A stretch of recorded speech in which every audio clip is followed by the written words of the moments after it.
So, the NFL Draft 2025 Day 2 has been successfully passed. The Chargers made some calculated, gritty, and honestly fascinating selections. Two picks that continue a theme we saw begin with Omarion Hampton in the first round. Fit, physicality, and identity over flash. So, let's have a deep analysis on these picks.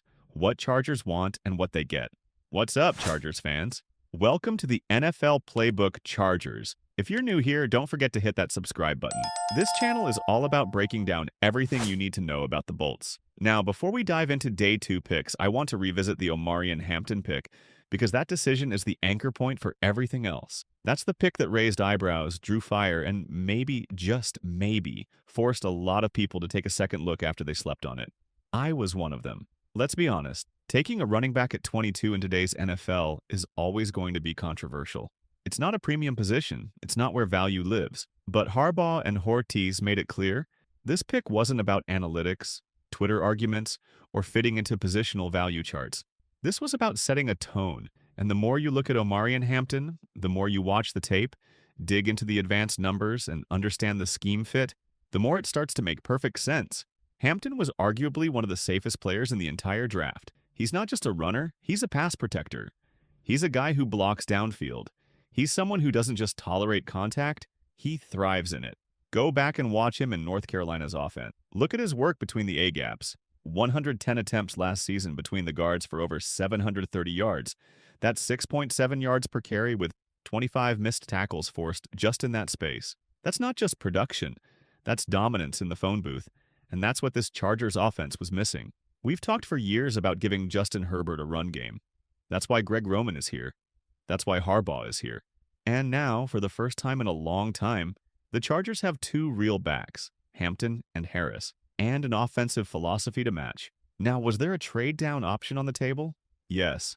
There was some legitimate buzz that the Eagles and Chargers had a deal in place to move back. But from what's come out since, that deal fell apart because of a miscommunication when submitting the official terms to the league. That's right. The deal was reportedly agreed to, and someone fumbled it on the communication end. So they stuck at 22 and took their guy. That was not a panic move. That was a conviction pick. You can criticize the value, but not the process. There was also a lot of online debate about whether the Chargers should have taken a receiver like Matthew Golden instead. And look, I get it. Golden is explosive, he's flashy, he looks like a Chargers-type receiver on paper.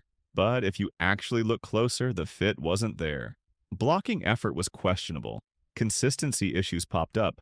There were real questions about whether he fit Harbaugh's vision. And the truth is, Hampton was ranked higher on most of the analysts' personal boards than Golden was. Golden came in around WR 17 for some. While Hampton was the 11th overall prospect in their rankings, it wasn't close. Now let's fast forward to Day 2 and where the pressure really starts to mount. Because once you go running back in round 1, you must start hitting high-value needs.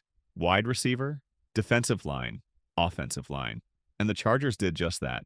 Let's talk about pick 55, wide receiver Tre Harris. Now, this is a guy who didn't generate as much buzz as some of the other receivers. But to me, he's a quintessential Chargers under Harbaugh type. Big frame, excellent hands, plays through contact, and doesn't shy away from the physical side of the game.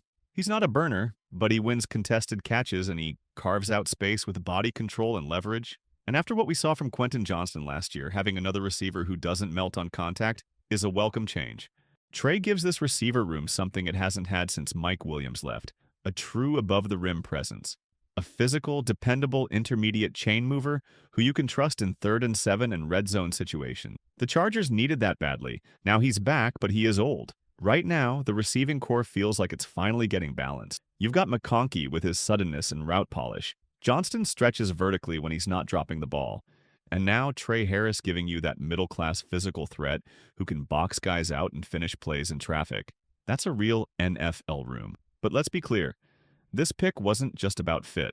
The board played a role. Tory Horton was in play.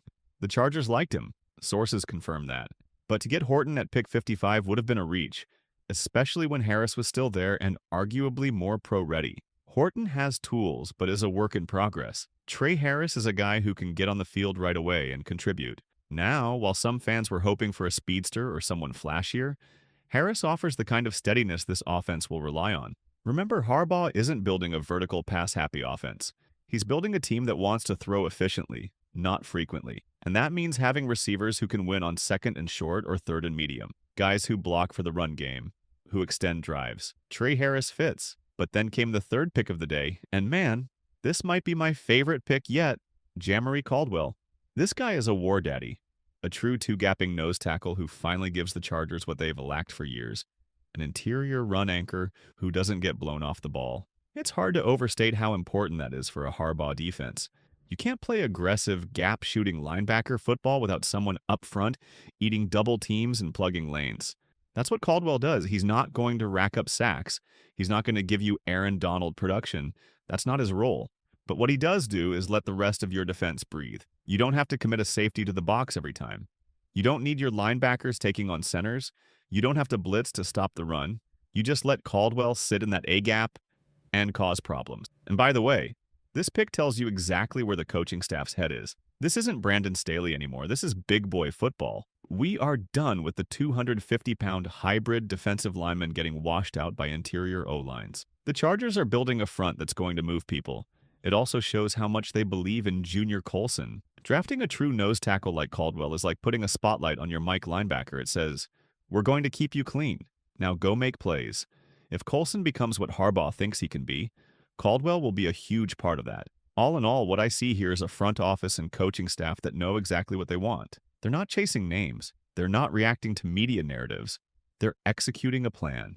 From Hampton to Harris to Caldwell, every pick fits the broader team identity. This team is going to punch you in the mouth. They're going to run the ball, control the clock, and wear teams down. And when they're on defense, they're going to force you to beat them physically, not schematically. This is a new era for the Chargers, an old-school identity with a modern build. And the picks we've seen so far, they're the foundation of that. Now, the job isn't done. The team still needs more speed at receiver. They need depth at corner. The offensive line still needs a starting caliber left guard and probably a long-term answer at center. But this is a front office that still has plenty of picks and flexibility to maneuver. I'd expect them to be active early on day 3. Don't be surprised if they move up, especially if someone like Mike Green or one of the offensive linemen starts to slip. But through 2 days, 3 picks, this has been a draft about conviction, about identity, about saying we're not chasing highlight reels anymore. We're chasing wins. I'll have more day 3 reactions coming tomorrow, and a full breakdown of how this draft class fits together once it wraps. But for now, I'm calling it. This is a strong draft. It's not flashy, but it's smart, it's physical, and it's very, very Harbaugh. Thanks for watching. And as always, drop your thoughts down in the comments. Did you like the picks? Who do you want the Chargers to target on day 3? Let's talk about it.